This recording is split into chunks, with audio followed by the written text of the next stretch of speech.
जय श्री राम। बंधु, कोई भी रचना आसमानी नहीं होता, बल्कि किसी न किसी साधारण व्यक्ति की वो रचना है।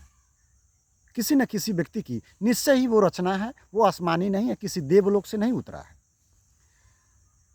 हम बचपन से पढ़ते आए हैं, पता नहीं किस किस ने पढ़ा होगा और आने वाले समय में किन किन लोगों को पढ़ाया जाता, जो बहुत बड़ा झूठ है। देखिए, हमारे बीच कितने सुनियोजित तरीके से भेद प्रकट किया गया है। मेरे बंधु, ढोल, गंवार, शूद्र, पशु, नारी, ये सब तारण के अधिकारी।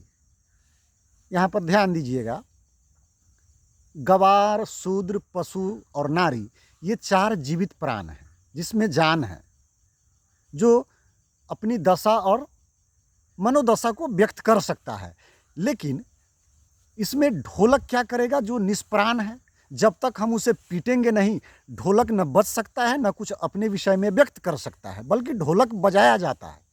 मेरे बंधु, दिमाग से पकड़िएगा, और बड़ा ही मार्मिक बात है कि गंवार हो, पशु हो और नारी हो, ये तीन चीज़ को सही देख रेख की ज़रूरत है। इसमें कहीं से कोई दो राय नहीं है, हम इस बात से सहमत हैं। देखिए, वामपंथियों ने कितने साजिशन इसमें षड्यंत्र बुन दिए। शूद्र को घुसा दिया बीच में, और सबसे पहले ढोलक को इसलिए डाल दिया ताकि किसी के भी दिमाग में यह घर कर जाए कि पीटने की बात है।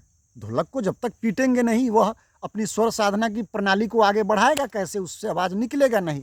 मतलब ढोलक को पीटा जाता है, तब ढोलक कुछ करता है, ढोलक से आवाज़ निकलता है।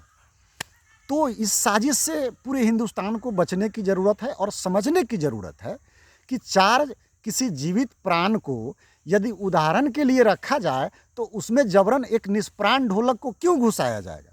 इसलिए ना, ताकि आने वाले भविष्य में दुनिया को लगे, और ख़ास करके बहुजनों को ये लगे, चूँकि बीच में शूद्र घुसाया गया है, इसलिए कि लगे कि बाप रे, ये तो सदियों से पीटने की बात कर रहा है, प्रताड़ित होने की बात कर रहा है।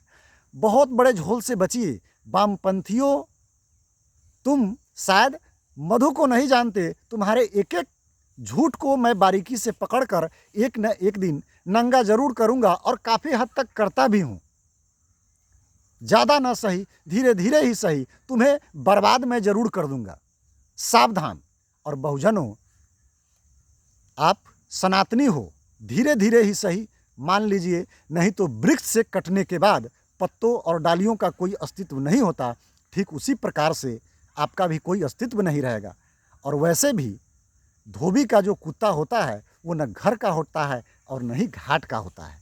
जी मेरे बंधु, जो बौद्धिस्ट बने हैं, देख लीजिए, बड़े बड़े लामा, दलाई लामा, जामा पैजामा, उसके बदन पर पैर रख के आगे बढ़ते हैं। ये देखिए, ये क्या हुआ, धोबी का कुत्ता हुआ ना। मौलाना बन गए तो इस्लाम कबूल भी कर लिए तो क्या हुआ, मौलाना कभी नहीं बन पाओगे। ईसाई कबूल भी कर लिए तो क्या हुआ, कभी पॉप नहीं बन पाओगे, कभी पादरी नहीं बन पाओगे। सावधान। अपने घर में ही शांति और समृद्धि, उन्नति है। जय हिंद।